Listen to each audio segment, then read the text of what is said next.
Good evening प्यारे बच्चों, Aarav education में आपका स्वागत है। आज करेंगे बच्चों हम स्टेबिलिटी ऑफ कोऑर्डिनेशन कंपाउंड, जो कि हमारी यूनिट चल रही है कोऑर्डिनेशन कंपाउंड 12th क्लास की है बच्चों। तो अब देखो हम इसमें डिस्कस करेंगे स्टेबिलिटी ऑफ कोऑर्डिनेशन कंपाउंड को कंप्लीट डिस्कस करेंगे।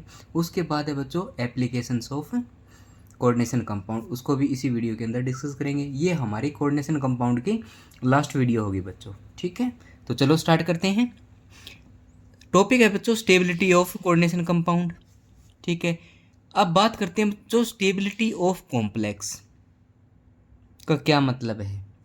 कहते जी stability of complex compound is assigned to be existence in solution with respect to bond dissociation energy, gives free energy, standard electrode potential,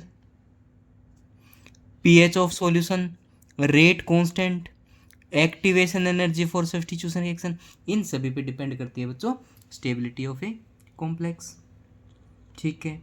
अब हम बात करते हैं बच्चों स्टेबिलिटी है वो कितने टाइप की है। तो स्टेबिलिटी है बच्चों वो दो टाइप की होती है।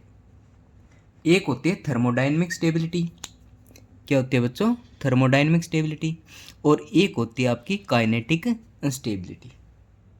तो थर्मोडायनेमिक स्टेबिलिटी क्या होती है बच्चों, डिस्कस करते हैं हम।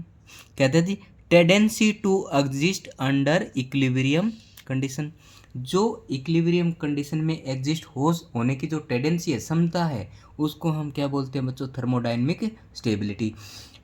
It is directly related to metal ligand bond energy, किसे रिलेट करेगी भी मेटल और लिगेंड की बॉन्ड एनर्जी कितनी है। अगर बॉन्ड एनर्जी ज़्यादा है तो थर्मोडायनेमिक स्टेबिलिटी ज़्यादा हो जाएगी, बॉन्ड एनर्जी कम है थर्मोडायनेमिक स्टेबिलिटी कम हो जाएगी बच्चों, जल्दी टूट जाएगा वो, ठीक है। अब बात करते हैं सेकंड है बच्चों काइनेटिक स्टेबिलिटी, ठीक है। काइनेटिक स्टेबिलिटी है बच्चों जो हमें बताती है रेट ऑफ रिएक्शन, किसके बारे में बताइए kinetic stability, rate of reaction के बारे में, ठीक है। और रेट ऑफ रिएक्शन निकालेंगे बच्चों हम एक्टिवेशन एनर्जी से, which is govern by it's activation energy या रेट कांस्टेंट, इन्हीं से निकाल सकते हैं बच्चों काइनेटिक स्टेबिलिटी आपका, ठीक है। अच्छा अब बच्चों काइनेटिक स्टेबिलिटी का मतलब क्या है, ये सबसे इंपॉर्टेंट है बच्चों, ठीक है। तो ये देखो काइनेटिक स्टेबिलिटी का मतलब क्या है बच्चों,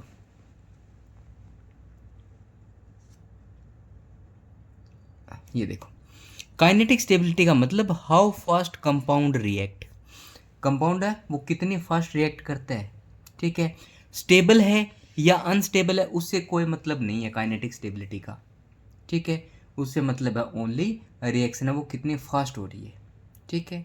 स्टेबल है या अनस्टेबल है उससे कोई फर्क नहीं पड़ता है काइनेटिक स्टेबिलिटी को। अब कहते हैं जी स्टेबिलिटी कांस्टेंट की बात करें हम, ये आपके दो टाइप के हैं बच्चों। एक होता है स्टेप वाइज स्टेबिलिटी कांस्टेंट जिसको हम के से डिनोट करेंगे, और एक होता है बच्चों हमारा ओवरऑल स्टेबिलिटी कांस्टेंट जिसको हम बीटा से डिनोट करेंगे, ठीक है। अब स्टेप वाइज कैसे बच्चों एक एक करके चलेंगे भी, हमने मेटल लिया उसके अंदर एक लिगेंड ऐड कर दिया Ml1 बन गया, तो इसके लिए रेट कांस्टेंट क्या होगा बच्चों K1, प्रोडक्ट की कंसंट्रेशन डिवाइडेड बाय रिएक्टेंट की कंसंट्रेशन, तो क्या जाएगा Ml1 डिवाइडेड बाय M और L1 हो जाएगा।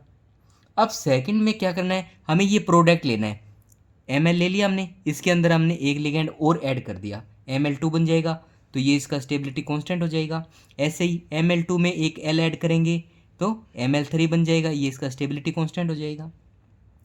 फिर Ml3 में हम एक L यूज़ करेंगे, स्टेबिलिटी कांस्टेंट क्या हो जाएगा K4 हो जाएगा। मतलब हर एक स्टेप में, ठीक है, एक एक L हम ऐड कर रहे हैं, ठीक है। तो हमारे स्टेबिलिटी कांस्टेंट है वो अलग अलग आ रहे हैं, Ml1 के लिए अलग है, Ml2 के लिए अलग है, Ml3 के लिए अलग है, Ml4 के लिए अलग है, और Mln के लिए अलग होगा बच्चों, ठीक है। तो ये अपना ये K है, ये है स्टेप वाइज स्टेबिलिटी कांस्टेंट। अब बात करते हैं बच्चों ओवरऑल। तो ओवरऑल के लिए देखो बच्चों हम क्या यूज़ कर रहे हैं, ओवरऑल के लिए हम यूज़ कर रहे हैं भी हमने मेटल ली बच्चों, ठीक है, उसी के अंदर हमने एकदम से चारों लिगेंड डाल दिए तो क्या बन जाएगा Ml4, तो बीटा 4 इसके लिए रेट कांस्टेंट क्या हो जाएगा बच्चों बीटा 4 हो जाएगा, वो concentration of product divided by concentration of reactant. तो ये है बच्चों हमारी ओवरऑल स्टेबिलिटी के बारे में। ठीक है बच्चों। अच्छा, इसके बाद बात करते हैं बच्चों, एक छोटा सा टॉपिक और हमारा, वो है देखो क्या, relation between step wise stability constant and overall stability constant के बीच में रिलेशन क्या है। तो बच्चों ध्यान से देखना, अभी हमने एक कॉम्प्लेक्स बनाया है, क्या, एम लिया, उसके अंदर 4 लिगेंड डाल दिया हमने, तो क्या बनाएगा, ML4। और उसके लिए हमने ये देखो 4 लिगेंड एक साथ डाल रहे हैं, तो ये होता है बच्चों ओवरऑल स्टेबिलिटी कांस्टेंट। ठीक है, जो क्या होगा, प्रोडक्ट की कंसंट्रेशन डिवाइडेड बाय रिएक्टेंट की कंसंट्रेशन। अब 4L है तो L की पावर में चला जाएगा 4। ठीक है, ये हो गया। अब देखो मुझे करना क्या है बच्चों, के और बीटा के बीच में रिलेशन निकालना है। ठीक है, तो क्या करूँगा मैं, इस इक्वेशन को Ml की कंसंट्रेशन, Ml2 की कंसंट्रेशन, Ml3 की कंसंट्रेशन और Ml4 की कंसंट्रेशन को, इसको छोड़ दो क्योंकि ये तो पहले से है, Ml2 Ml3 की कंसंट्रेशन से तो मल्टीप्लाई कर दिया और उसी से नीचे डिवाइड कर दिया, तो कोई फ़र्क नहीं पड़ेगा। ठीक है, अब हमें नेक्स्ट स्टेप में क्या करना है बच्चों, वो देखो नेक्स्ट स्टेप में क्या करना है हमें, जो हमारा ये Ml है, इसके नीचे हमने क्या ऐड कर दिया, M ऐड कर दिया, और यहाँ से एक L उठा के इसके नीचे Ml2 के नीचे Ml पुट कर दिया और एक L उठा के रख दिया। ऐसे ही Ml3 के नीचे Ml2 और L हो जाएगा, और Ml4 के नीचे Ml3 और L हो जाएगा। अगर इसको काटोगे तो वही ऊपर वाला आएगा बच्चों।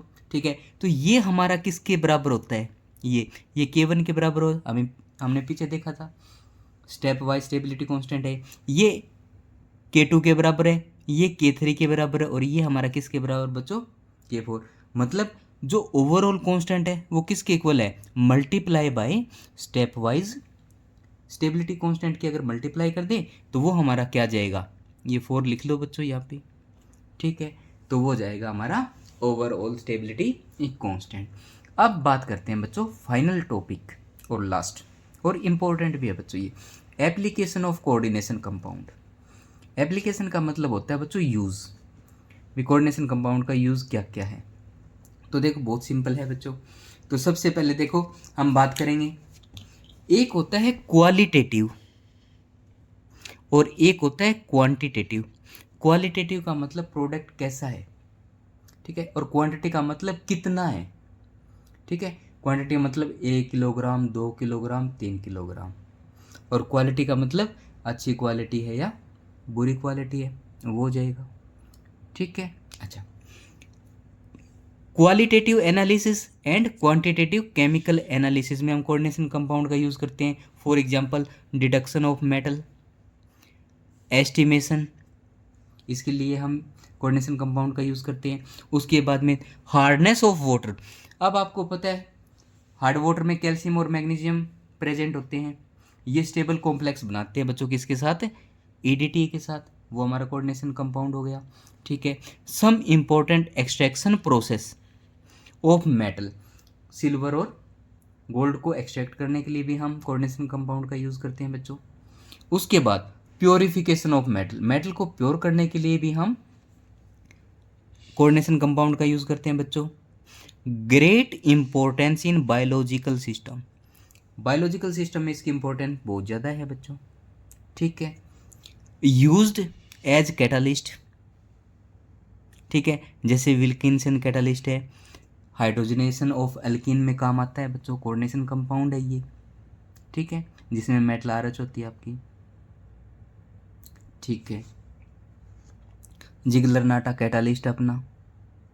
ठीक है, अच्छा, लास्ट है बच्चों, इन मेडिसिनल थेरेपी में इसका यूज़ करते हैं, जैसे EDTA is used in treatment of lead poisoning, lead poisoning हो जाए तो हम क्या ले लें, EDTA का यूज़ करते हैं, वो लेड के साथ क्या बना लेगा बच्चों, कॉम्प्लेक्स बना लेगा। ठीक है, excess of copper and iron is removed, body में कॉपर और आयरन की एक्सेस हो जाए, ठीक है, तो उसको रिमूव करने के लिए हम लिगेंड डाल देंगे बच्चों, जिसको बोलते हैं chelating ligand, D penicillamine and desferrioxamine B, इन दोनों को डाल देंगे तो कॉपर अलग हो जाएगा और आयरन वो बॉडी से बाहर निकल जाएगा। ठीक है, आप सिस्प्लेटिन आपने सुना होगा, जो कैंसर के एंटी कैंसर के रूप में यूज़ करते हैं। सिस्प्लेटिन प्लेटिनम मेटल है ये, ठीक है, is used for inhibit cancer growth, जो कैंसर की ग्रोथ को रोकने का काम करता है वो सिस्प्लेटिन है। तो सिस्प्लेटिन आपका क्या है, एक कोऑर्डिनेशन कंपाउंड है। तो ये तो था बच्चों हमारा एक छोटा सा topic, stability of coordination compound and its application. I hope ये वीडियो आपको पसंद आई होगी। तो ऐसी छोटी छोटी वीडियो देखने के लिए चैनल को ज़रूर सब्सक्राइब करें प्यारे बच्चों। Thank you so much.